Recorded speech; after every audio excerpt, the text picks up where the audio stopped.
Your guy just said I stopped shooting things so I could help you.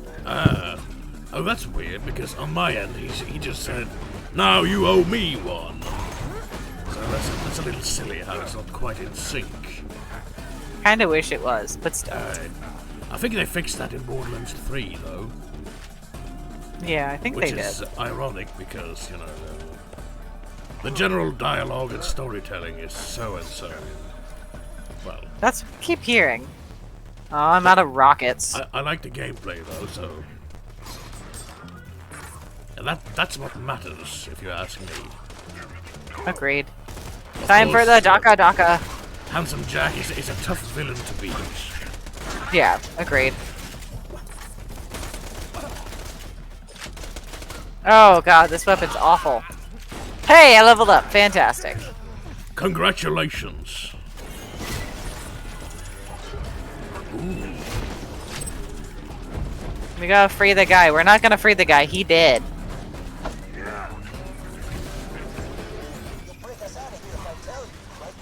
Oh, a warloader.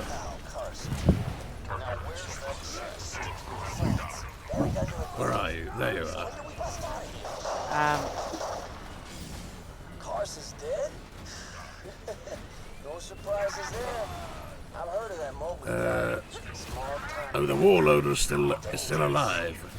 Oh, well, as alive as you can expect a robot to be.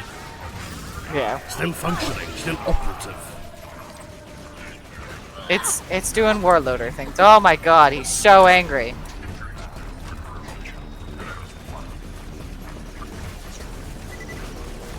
Okay, I dislike this weapon. This weapon is useless. It's always tough going from one good gun to... It doesn't even necessarily have to be a bad gun, but just a worse gun. I killed one of his arms. There we go. The other arm's down. And Nice. so is the repair bot. I remember reading that was part of their design idea for the robots. For them to be like C-3PO from Star Wars. Kept having his arms ripped off and his legs. And... I need this repair bot to just stop moving for like 2 seconds so I can freeze him in place. I saw it for just a moment. But it's Friendship Gulag is not it's flying proving too low. this. Oh, wait. Fly this way, Surveyor, so I can see you. No. No, damn it. I can't catch him. I'm trying to catch him with my... There we go! Catch him, Get catch fucked. him, gotta catch him all. Pokemon!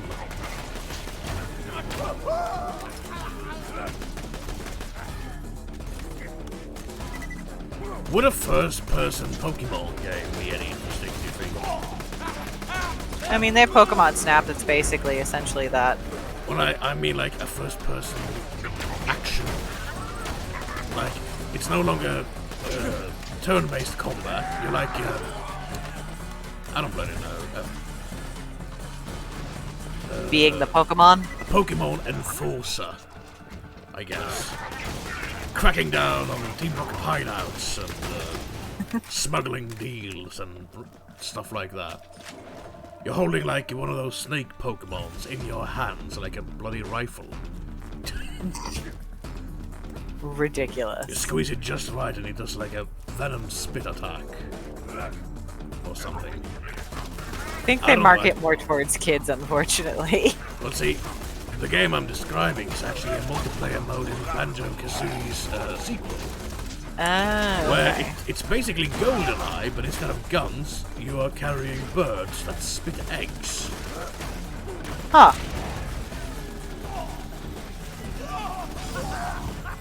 And like, I don't know, the Detective Pikachu movie. Have you seen that one? Yes, I actually just recently saw it for the first time. So, I mean, plot-wise, it's what you'd expect of a Pokemon movie, I feel like. Oh yeah. But It's a feel-good movie in the end.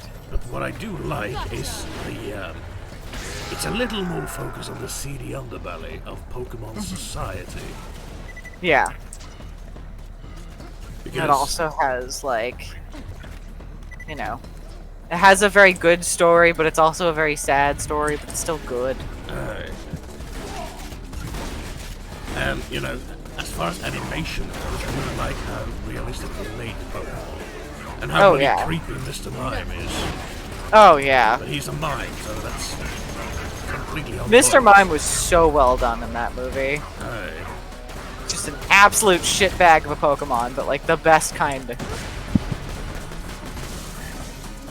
Now, you seen it recently. Wasn't a part of the plot points where some big shot tech guy wanted to live forever in Mewtwo's body? Yes. Like, how fucked is that on an ethical level? Just a bit. You're a godlike being. I want to steal your, well, being. He was basically trying to merge Pokemon and humans so that they became one. He was trying to play God, Yes. which is So- the oldest mad scientist trick in the book. Oh god damn it. I started running towards the exit and Don't worry, I got this. okay. Because we have to find the stash now. The good, the bad, the Mordecai. Oh right, we're here on the quest. I'm just getting immersed into killing. Yeah, I know. Good thing you're here to keep us on point. I also wanted more rockets. How you doing?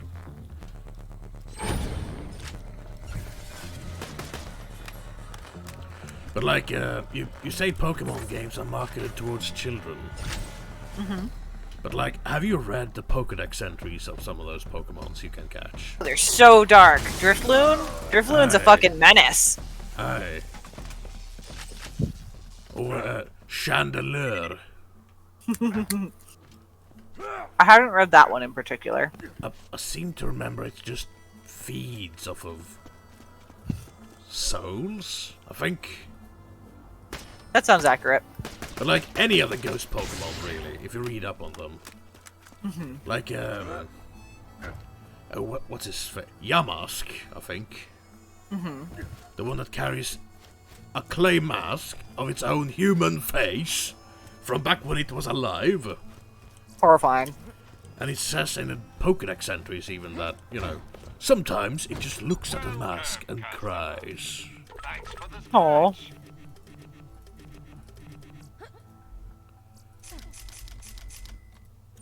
That being said, one of my favorite Pokemons of all time is Gengar. Gengar is just Dark Clefairy. Aye. Or Clefable. Have you seen these cutesy, artsy pictures people have been making of Gengar as the boyfriend holding hands with an incredibly pink and cute and fluffy Clefable?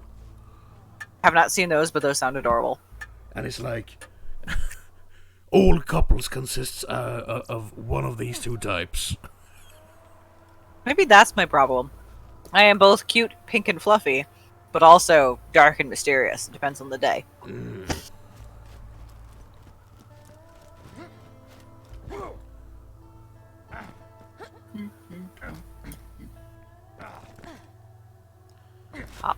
I'm trying to think if I've told this before on the channel, but stop me if you've heard it before. Back when I played Pokemon a lot on my Nintendo DS, I got into Pokemon breeding. Oh god. And no, it's not kinky, I know. but like there is this specific set of moves which are tagged as egg moves, which means they can only be learnt via heritage, I guess. And I found out that the Misdreavus family of Pokemon can learn a move called Perish Song. Are you familiar with that move? I am not familiar with that move, but you know, that sounds like a fun time. So, Perish Song is, well, it's a song. So, everyone, any Pokemon that hears the song will... What are you doing? I'm listening on the mic. You're Oh, you're I causing a didn't ruckus. I didn't realize it was that loud. I was getting some freeze-dried candy. I see. I was looking. I had 2 bags of Charleston chews that were freeze-dried, and I wanted to find the other bag because I wanted candy. I wasn't sure if you had the microphone hanging low and Dean was sniffing it or something. No, sorry. I was leaned over, and it was probably the fan. Ah, I see. Sorry, Like the pop viewers. filter just I got around. distracted. Well, it wasn't loud in that sense. It was just, Okay. a little bit of that, Yep. yeah. Yeah, that was either the sound of the fan, or it was the sound of me dropping all of the other bags of candy. Because of course, I didn't just get one. I also got Milk Duds and a Rocky Road bar and Snickers. Nice. The Snickers are all right. The Rocky Road bar is an interesting flavor. The Milk Duds are good. Recently developed a taste for the Snickers with peanut butter. Oh, okay. What was I saying? Oh yes, Perish Song, the Pokemon move. Any Pokemon that hears the song will automatically faint in 3 turns. That's terrifying. Now, there are a couple of workarounds. Some Pokemons have the ability that's called soundproof, which means they are immune to sound-based moves. And Perish Song being a song, that doesn't work. Yeah.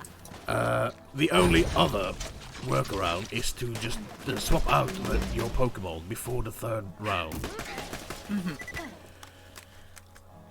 You also must remember that the Pokemon singing also hears its own song.